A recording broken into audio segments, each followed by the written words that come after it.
ओम जय श्री हरि विष्णु। जय माता रानी। दोस्तों, आपके अपने चैनल धर्म साधना में आपका बहुत बहुत स्वागत है। माँ भगवती दुर्गा की कृपा सदैव आप और आपके समस्त परिवार पर बनी रहे। दोस्तों, वैकुंठ चतुर्दशी एक ऐसा दिन है जिस दिन भगवान भोलेनाथ और भगवान श्री हरि विष्णु की संयुक्त रूप से पूजा की जाती है।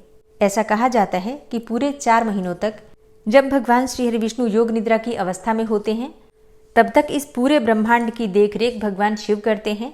और फिर देव उठनी एकादशी के दिन जब भगवान श्री हरि विष्णु योग निद्रा की अवस्था से बाहर आते हैं, तो वैकुंठ चतुर्दशी पर भगवान शिव ये सभी कार्यभार भगवान श्री हरि विष्णु को समर्पित करते हैं, सौंप देते हैं। ऐसा पुराणों में वर्णन आता है कि भगवान श्री हरि विष्णु वैकुंठ चतुर्दशी के दिन काशी जाकर भगवान शिव से मिलते हैं, और इसलिए वैकुंठ चतुर्दशी का जो दिन होता है ये बहुत ही पावन, बहुत ही पवित्र और बहुत ही श्रेष्ठ और शुभ दिन माना जाता है। इस दिन संयुक्त रूप से भगवान श्री हरि विष्णु और भगवान शिव की पूजा की जाती है, और इसके साथ ही माता लक्ष्मी और माता पार्वती की भी संयुक्त रूप से पूजा की जाती है। तो ये दिन इतना महत्वपूर्ण होता है कि अगर आप सिर्फ पूजा मात्र भी कर लेते हैं तो आपके मन की कोई भी कामना हो पूर्ण हो जाती है। तो आज की वीडियो में आप जानेंगे कि वैकुंठ चतुर्दशी साल 2024 में कब है, चतुर्दशी की तिथि कब प्रारंभ हो रही है, कब समाप्त हो रही है, पूजा करने का शुभ मुहूर्त क्या है, आज के दिन हमें किस प्रकार से भगवान श्री हरि विष्णु और भगवान शिव की आराधना करनी चाहिए, किन मंत्रों का जप करना चाहिए और कौन सा उपाय करें जिससे कि इस दिन का संपूर्ण फल हमें प्राप्त हो, और जिस भी कामना से आप पूजा करते हैं आपकी वो कामना पूर्ण हो, इसके लिए आज विशेष क्या करना चाहिए। संपूर्ण जानकारी आपको आज की वीडियो में शेयर करने वाली हूँ। तो बहुत महत्वपूर्ण है आज की वीडियो, पूरा ज़रूर देख लीजिए। अच्छी लगे वीडियो तो लाइक भी ज़रूर कीजिए, क्योंकि आपके लाइक्स, आपके कमेंट्स मेरे लिए बहुत महत्वपूर्ण हैं, क्योंकि यही एकमात्र जरिया है जिनसे मुझे पता चलता है कि आपको ये वीडियो अच्छी लगती है और आपके लिए ये वीडियो उपयोगी है। तो अगर वीडियो अच्छी लगे तो लाइक तो ज़रूर ही किया कीजिए। तो सबसे पहले जानते हैं कि कार्तिक मास के शुक्ल पक्ष की चतुर्दशी तिथि कब प्रारंभ होगी, कब समाप्त होगी, और वैकुंठ चतुर्दशी कब है। देखिए, चतुर्दशी तिथि का प्रारंभ हो जाएगा 14 नवंबर को सुबह 9:43 पर, और समाप्त हो रही है 15 नवंबर को सुबह 6:19 पर। अब वैसे अगर आप देखें तो चतुर्दशी तिथि ना तो 13 को है और ना ही 14 को है। तो वैसे तो चतुर्दशी तिथि का क्षय हो रहा है, लेकिन 14 नवंबर को ही, मतलब गुरुवार के दिन ही वैकुंठ चतुर्दशी मनाई जाएगी। कार्तिक पूर्णिमा से एक दिन पहले वैकुंठ चतुर्दशी मनाई जाती है, और 15 नवंबर को कार्तिक मास की पूर्णिमा है। तो 14 नवंबर 2024 को कार्तिक पूर्णिमा से ठीक एक दिन पहले वैकुंठ चतुर्दशी है। इस दिन हरिहर की पूजा एक साथ होती है।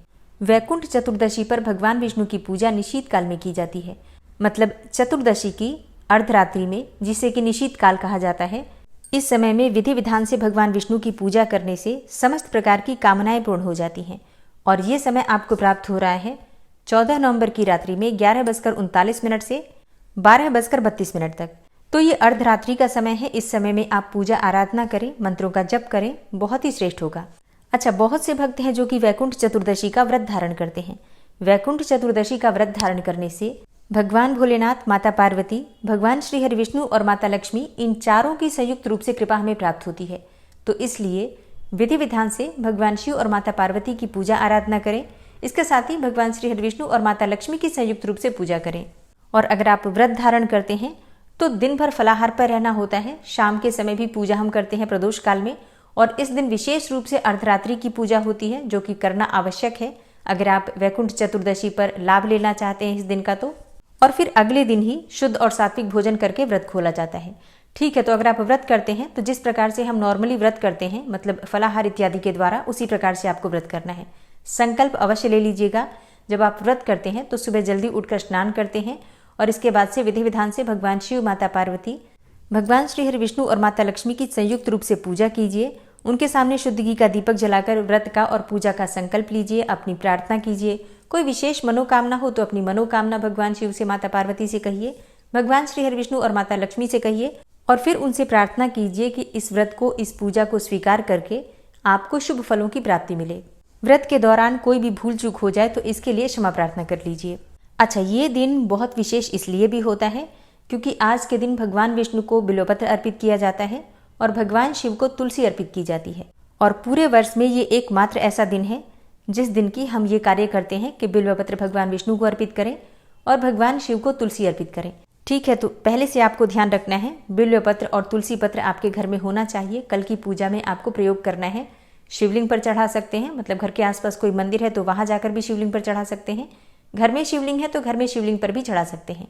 अच्छा, शिवलिंग नहीं है तो आप फोटो पर भी, जैसे कि पूजा करते हैं अपने घर में फोटो की, तो उसमें भी आप तुलसी पत्र भगवान शिव को भाव के साथ अर्पित कर सकते हैं। इसी प्रकार से भगवान विष्णु को भी आपको बिल्व पत्र अवश्य अर्पित करना है। जो भी आपकी कामना हो, तुलसी पत्र अर्पित करते समय अपने मन की कामना कहिए, उनसे प्रार्थना कीजिए, तो निश्चित ही आपकी कामना पूर्ण होती है। शास्त्रों में कहा गया है कि आज के दिन भगवान विष्णु की 1000 कमल के पुष्पों से पूजा करने से मन की कोई भी कामना हो पूर्ण हो जाती है। अब देखिए, ये सबसे मुश्किल काम है कि 1000 कमल के पुष्प आम जनों को तो नहीं मिलते। देखिए, मंदिरों में जरूर उपलब्ध होते हैं। हम जब भी किसी बड़े मंदिर को देखते हैं तो वहां पर कमल के पुष्प बहुतायत मात्रा में दिखते हैं आपको, लेकिन साधारणतया ये हर जगह हर किसी को नहीं मिल पाता। तो अगर आपको मिल जाता है कमल का पुष्प तो 1 या 2 भी चढ़ा सकते हैं। बाकी के पुष्प आप चाहें तो गुलाब के चढ़ा सकते हैं या गेंदे के चढ़ा सकते हैं, जो भी पुष्प हो चढ़ा सकते हैं अगर 1000 पुष्प चढ़ाना चाहते हैं तो। नहीं तो गुलाब की पंखुड़ियाँ रखिए और विधि विधान से भगवान श्री हरि विष्णु की पूजा करने के बाद विष्णु सहस्त्र नाम का पाठ कीजिए। एक एक नाम बोलते हुए, मतलब भगवान विष्णु का एक एक नाम बोलते हुए आपको एक एक गुलाब की पंखुड़ी भगवान विष्णु को अर्पित करना है।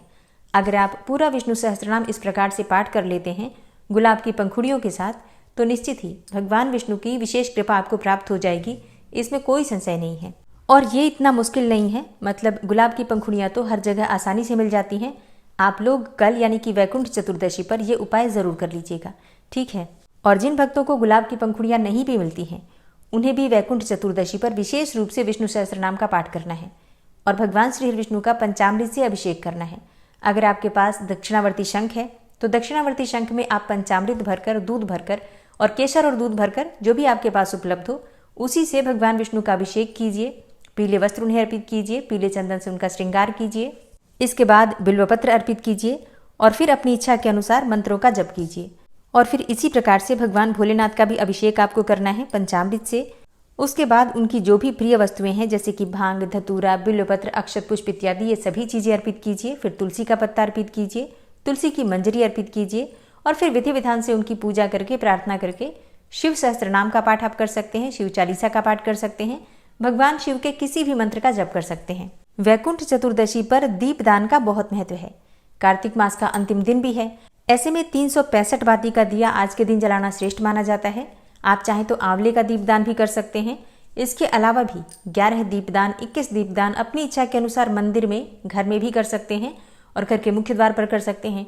आसपास कोई वृक्ष हो, जैसे कि देव वृक्ष, तो वहां पर भी कर सकते हैं। और हाँ, अगर जैसे कि कई भक्त हैं जिन्होंने कि दीपदान का नियम ले रखा है, और वैसे भी कार्तिक मास में तो सभी दीपदान करते हैं, नियम से ही करते हैं, तुलसी के पास हो या फिर मंदिर में हो, कहीं पर भी। तो अगर आपका कोई भी दिन का नियम छूटा है, जैसे कि अगर पीरियड्स की वजह से आपके दीपदान का नियम छूट गया है या फिर कोई भी नियम छूटा है, जैसे कि आपने किसी दिन का दान नहीं किया, मतलब भूल गए हो या फिर पीरियड्स की वजह से छूट गया हो या कहीं चले गए हो या फिर कोई पाठ रह गया हो, मंत्रों की संख्या अधूरी रह गई हो, तो वैकुंठ चतुर्दशी और पूर्णिमा इन 2 दिनों में पूरा करने का प्रयास कीजिए। जितनी संख्या में, जितनी मात्रा में, मतलब जो भी दान हो या दीपदान हो या मंत्र हो, उनको पूरा कर लीजिए। अधिकाधिक मात्रा में जप कर मंत्र पूरा कीजिए, अधिकाधिक मात्रा में दीपदान करके दीपदान पूरा कीजिए और उसी प्रकार से जो आपने दान छोड़ा है तो दान को भी पूरा कर दीजिए, ठीक है। फिर उसी के बाद हम पूर्णिमा को उद्यापन करेंगे। पहले सभी चीज़ें पूरी हो जाएंगी तो पूर्णिमा के दिन हम व्रत का उद्यापन करेंगे। पूर्णिमा के दिन कार्तिक मास के व्रत का उद्यापन आपको किस प्रकार से करना है, कौन सी सामग्री आपको चाहिए और किस नियम का उद्यापन आपको किस प्रकार से करना है, कौन सी चीज़ें कितनी संख्या में कहाँ कैसे दान करनी है, सारी जानकारी आपको आने वाली वीडियो में मिलेंगी। तो चैनल से जुड़े रहिए ताकि सारी जानकारी आपको सही समय पर प्राप्त हो। और अगर आप इस चैनल पर पहली बार आए हैं, अभी तक आपने चैनल को सब्सक्राइब नहीं किया है, तो आज की वीडियो अगर आपको अच्छी लगे तो चैनल को सब्सक्राइब करके बेल आइकन को ज़रूर प्रेस कर लीजिए। इससे ये होगा कि इस चैनल पर जो नई वीडियो अपलोड होंगी उनकी नोटिफिकेशन आपको सही समय पर प्राप्त होगी। मिलती हूँ मैं आपसे अगली वीडियो में, तब तक के लिए जय श्री राधे।